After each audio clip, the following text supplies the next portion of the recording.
بسم اللہ الرحمن الرحیم السلام علیکم ورحمۃ اللہ وبرکاتہ۔ اللہ رب العزت کا احسان ہے کہ اللہ رب العزت نے ہمیں اس قرآن کے لیے چن لیا۔ اللہم ارحم علی حالنا، اللہم اجعل القرآن ربیع قلوبنا ونور صدورنا وجلاء احزاننا وذهاب همومنا وغمومنا، اللہم آمین۔ آج کا سبق ہم نے ایک مختصر سا ٹاپک پڑھنا ہے۔ سبق آپ سے سب سے پہلے ریکوائرمنٹ ہماری یہی ہے کہ آپ نے سبق ٹائم پہ سنانا ہے۔ سبق آپ کا ٹائم سے نہیں آ رہا، سبق ٹائم سے سنائیں گے تو آپ کو اس چیز کا رزلٹ ملے گا۔ سبق is required, it is necessary, okay. So اگر آپ نے موو آن کرنا ہے، اگر آپ نے امپرومنٹ لینی ہے تو جیسے آپ کو کورس کروایا جا رہا ہے ویسے آپ موو کریں گے، ورنہ یہ ٹائم ویسٹ ہو رہا ہے، آپ کو کچھ فائدہ نہیں ہوگا۔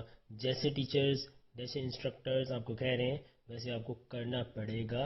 if you do it then result Allah subhanahu wa ta'ala in the hand of Allah. So Allah subhanahu wa ta'ala will give you result, okay. So it is necessary to read and listen and carefully and then send your lesson also, okay. So first thing is آج کے سبق میں ہمارے لیے ایک پہلی چیز ہے جو ہم پڑھیں گے، مخرج۔ مخارج، مخرج کی جمع ہوتی ہے، مخرج کہتے ہیں نکلنے کی جگہ کو۔ کسی جگہ سے کوئی چیز نکلتی ہے اس کو کہتے ہیں مخرج۔ جیسے سجدہ، سجدے کرنے کی جگہ، وہاں پہ ہم سجدہ کرتے ہیں اس لیے وہ مسجد ہوتا ہے۔ تو مخرج، نکلنے کی جگہ کو، ٹھیک ہے۔ بسم اللہ الرحمن الرحیم۔ تو مخرج کسی بھی حرف کے نکلنے کی جگہ کہتے ہیں۔ حروف کے مخارج کتنے ہیں؟ یہ ان کی 17 مخارج ہیں، کہاں کہاں سے حروف نکلتے ہیں۔ تو آج ہم مخرج کی تعریف پڑھتے ہیں سب سے پہلے۔ تو here you can see here, آپ ادھر دیکھ سکتی ہیں کہ حرف کے نکلنے کی جگہ کو مخرج کہتے ہیں، مخرج، خارج ہونے کی، نکلنے کی جگہ۔ حلق، زبان، منہ کا خلا، ہونٹ اور خشوم، یعنی کہ یہ ناک کا جو بانسا ہوتا ہے وہاں سے ادا ہوتے ہیں۔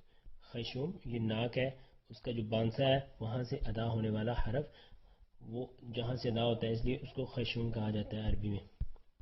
تو آپ کے لیے یہ علم میں اضافہ ہو گیا کہ خشوم ناک کے بانسے کو کہتے ہیں۔ تو حلق بھی ہے، حلق میں بھی بہت سارے مخارج ہیں، زبان کے ساتھ بھی بہت سارے مخارج ہیں جہاں سے حروف نکلتے ہیں، منہ کا جو خالی حصہ ہے وہاں سے بھی نکلتے ہیں، اور ہونٹوں سے بھی، جیسے ہم با، میم، واو، یہ ہونٹوں کو گول کرتے ہیں تو یہ ادا ہوتے ہیں، تو یہ بھی مخرج ہے۔ تو حرف کے نکلنے کی جگہوں کا مخرج کہتے ہیں۔ حلق، زبان، منہ کا خلا، ہونٹ اور خشوم میں 17 ایسی جگہیں ہیں جہاں سے 29 حروف نکلتے ہیں۔ تو حروف تہجی کتنے ہیں؟ 28، 2 یا ہے اس لیے وہ 29 ہے۔ تو ان کے 17 مخارج ہیں، 17 جگہیں ہیں چھوٹی چھوٹی جہاں سے ایک ایک حرف نکلتا ہے۔ تو اس لیے آپ نے سب سے پہلے تعریف یاد کرنی ہے، دوسری پھر مخرج کی تفصیل ہے۔ یہ 17 جگہ جو 17 جگہ ہیں ان کی ہم یاد کریں گے۔ اب میں تینوں لینگویج یوز کرنے کی کوشش کرتا ہوں، پنجابی میں بھی اور اردو میں بھی اور انگلش میں، تاکہ سب کو سمجھ آ جائے، کسی کو اردو نہیں سمجھ آ رہی تو وہ بھی سمجھ سکے۔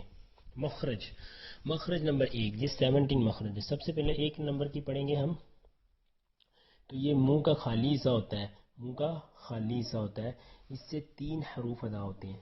کون کون سے؟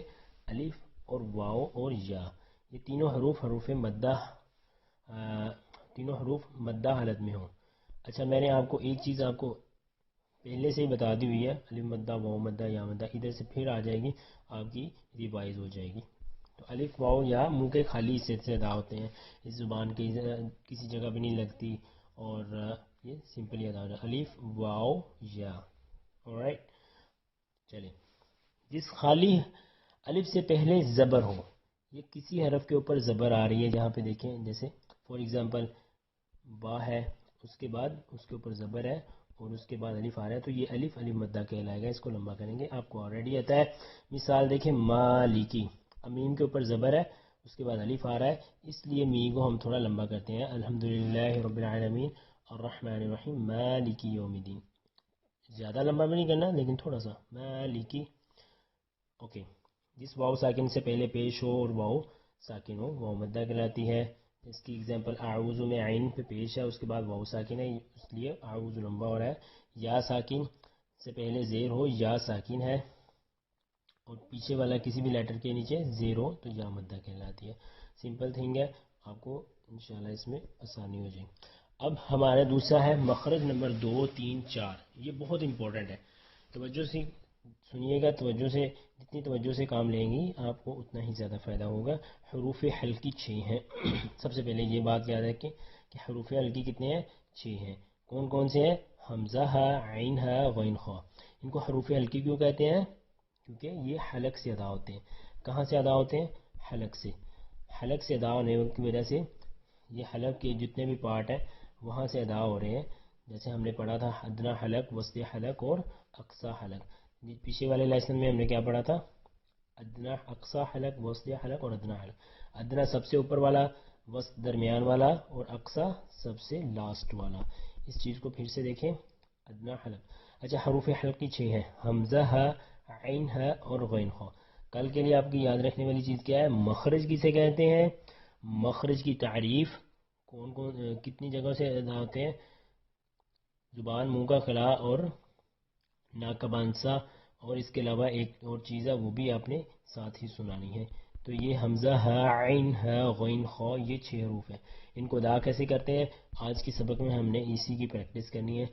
حمزہ ہے, یہ اقصی حلق ہے, گلے کا آخر ہے, کیونکہ اس کا کنیکشن سینے سے ہے تو ہم اس کو سینے سے پڑھیں گے باری آواز کر کے.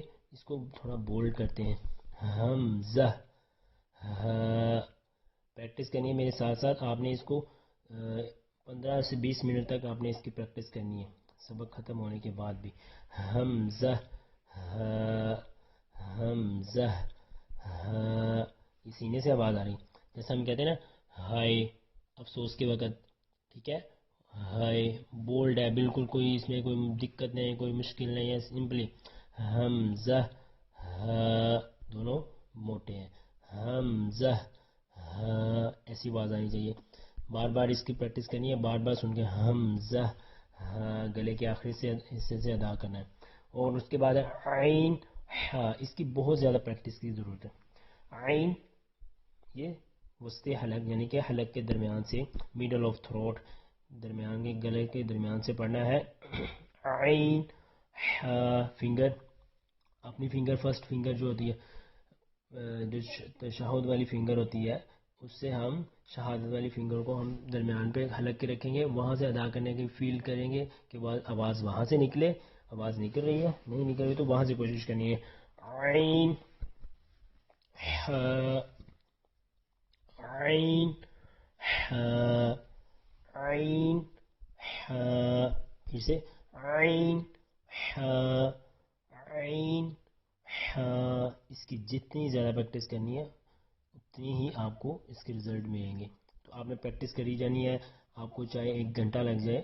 آپ نے عین, عین, غین خا, غین خا, غین خا, حمزہ, عین, غین خا, حمزہ, عین, غین خا. پھر سے دیکھنا ہے, حمزہ, عین, غین خا. یہ غین خا گلے کے شروع سے ادا ہوتے ہیں, تو آپ نے ادھر غین خا, اس کو تھوڑا موٹا بھی کرتے ہیں, ٹھیک ہے. غین خا, عین, حمزہ, غین خا, عین, حمزہ, عین, غین خا, عین. اس کی زیادہ سے زیادہ پریکٹس کرنی ہے. ہم 1-2 دنوں نے قرآن مجید بھی شروع کر رہے ہیں تاکہ 1-2 تھوڑے سے آپ کو قواعد آ جائیں. ہم انشاءاللہ 1 آدھے دن میں قرآن مجید کی تلاوت کر رہے ہیں. پھر ایک حرف پہ آپ کو بتایا جائے گا کہ یہاں پہ حرف کیسے پڑھنا ہے, اس کی پریکٹس کیسے کرنی ہے, سارا آپ کو ڈیٹیل سے بتایا جائے گا انشاءاللہ الرحمن. So keep it up. آپ نے محنت کرنی ہے, دعائیں کرنی ہے اللہ تعالیٰ سے. انشاءاللہ اللہ تعالیٰ آپ کو اس قرآن کو پڑھنے کی توفیق عطا فرمائیں گے. جب آپ کا نیت انٹینشن اچھی ہوگی, اللہ تعالیٰ will help you انشاءاللہ. السلام علیکم ورحمۃ اللہ وبرکاتہ.